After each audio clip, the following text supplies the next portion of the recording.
ನಾಗಮಂಗಲದ ಘಟನೆ ಬಹಳ ದುರಂತಕಾರಿ.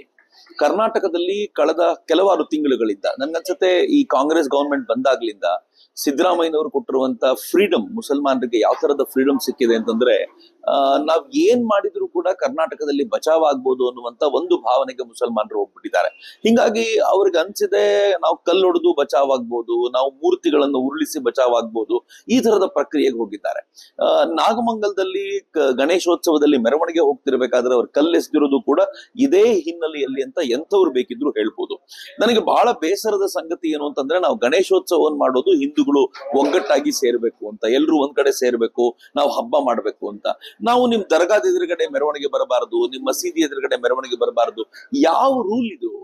ಇದು ಸ್ವತಂತ್ರ ಭಾರತ, ಇಲ್ಲಿ ಎಲ್ರಿಗೂ ಮುಕ್ತವಾಗಿರುವಂತ ಅವಕಾಶ ಇದೆ, ಅವರವರ ಧಾರ್ಮಿಕ ಆಚರಣೆಗಳನ್ನ ಮಾಡ್ಲಿಕ್ಕೆ ಪ್ರತಿಯೊಬ್ಬರಿಗೂ ಅವಕಾಶ ಇದೆ ಅನ್ನೋದಾದ್ರೆ, ನೀವು ನೀವಿರುವಂತ ಜಾಗದಲ್ಲಿ ಬರಬಾರ್ದು, ನಿಮ್ ಏರಿಯಾಗಳಲ್ಲಿ ಬರಬಾರ್ದು, ದರ್ಗಾದ ಎದುರಿಗೆ ಬರಬಾರ್ದು, ನಾವಿರುವಂತ ಜಾಗದಲ್ಲಿ ನೀವು ಸದ್ದು ಮಾಡಬಾರ್ದು, ನೀವು ಮ್ಯೂಸಿಕ್ ಮಾಡಬಾರ್ದು, ಏನರ್ಥ ಇದಕ್ಕೆ?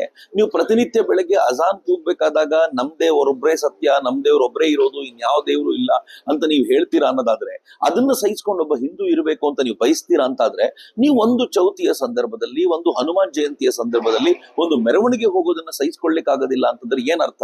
ಬಹುಶಃ ನನ್ಗನ್ಸುತ್ತೆ ಇಡೀ ಇಸ್ಲಾಂ ತನ್ನಂತಾನು ಇವತ್ತು ಒಂದು ಬದಲಾವಣೆಯ ಪ್ರಕ್ರಿಯೆಗೆ ತಂದ್ಕೊಳ್ಬೇಕಾಗಿರುವಂತ ಅಗತ್ಯ ಇದೆ. ಇಲ್ಲದೆ ಹೋದ್ರೆ ಈ ತರುಣರು, ಇಸ್ಲಾಮಿನ ತರುಣರನ್ನ ಅವರಿಗೆ ಈ ತರದ ಸರ್ಕಾರಗಳು ಬೆಂಬಲಿಸುವಂತ ಪ್ರಕ್ರಿಯೆ ಇದೆಯಲ್ಲ, ಇದು ಬಹಳ ದುರಂತಕಾರಿ. ನಾನು ಈ ಸರ್ಕಾರವನ್ನ ಮತ್ತೊಮ್ಮೆ ಪ್ರಶ್ನಿಸಬೇಕು, ಬರೀ ಈ ವಿಚಾರದಲ್ಲಿ ಅಷ್ಟೇ ಅಲ್ಲ, ಇವ್ರ ಈ ಹಿಂದೆಯೂ ಕೂಡ ಈ ಕಿಷ್ಕಿಂಧ ಭಾಗದಲ್ಲಿ ರಾಮನ ಬಾಣದ ತರದ, ಬಿಲ್ಲು ಬಾಣಗಳ ತರದ ಒಂದು ಲೈಟ್ ಕಂಬವನ್ನು ಮಾಡಿದ್ರೆ ಅದನ್ನ ತೆರವುಗೊಳಿಸಬೇಕು ಅನ್ನೋ ಪ್ರಯತ್ನ ಮಾಡಿದ್ದು.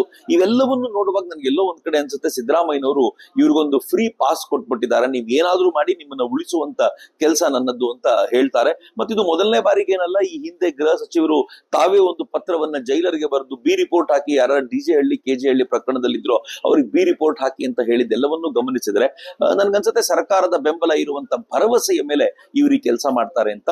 ಸಿದ್ದರಾಮಯ್ಯನವರು ತಾಕತ್ತಿದ್ರೆ, ಅವರಿಗೆ ನಿಜವಾಗ್ಲೂ ತಾಕತ್ತು ಅನ್ನುವಂತಿದ್ರೆ, ಸಾಮರ್ಥ್ಯ ಅನ್ನುವಂಥದ್ದಿದ್ರೆ, ನಿಜವಾಗ್ಲೂ ಲಾ ಅಂಡ್ ಆರ್ಡರ್ ನ ತರಬೇಕು ಅಂತಿದ್ರೆ, ಯಾರ್ಯಾರು ಕಲ್ಲೆಸಿದ್ರೋ ಅವ್ರ ಮೇಲೆ ಯೋಗಿ ಆದಿತ್ಯನಾಥ್ರು ಮಾಡಿರ್ತಾರ ಬುಲ್ಡೋಸರ್ ತರದ ಒಂದು ಪ್ರಕ್ರಿಯೆ ಅಂತಂದು ಅವ್ರ ಮನೆಗಳನ್ನ ಉರುಳಿಸಬೇಕು. ಕರ್ನಾಟಕದಲ್ಲೂ ಕೂಡ ಈ ತರದ ಪ್ರಕ್ರಿಯೆ ಜಾರಿ ಆಗೋ ತರ ನೋಡ್ಕೋಬೇಕು. ಬಟ್ ಐ ಡೋಂಟ್ ಥಿಂಕ್ ಆ ತರದ ಸಾಮರ್ಥ್ಯವನ್ನ ಈ ಸರ್ಕಾರ ಪ್ರದರ್ಶಿಸುತ್ತೆ ಅಂತ ನನ್ಗನ್ಸಲ್ಲ.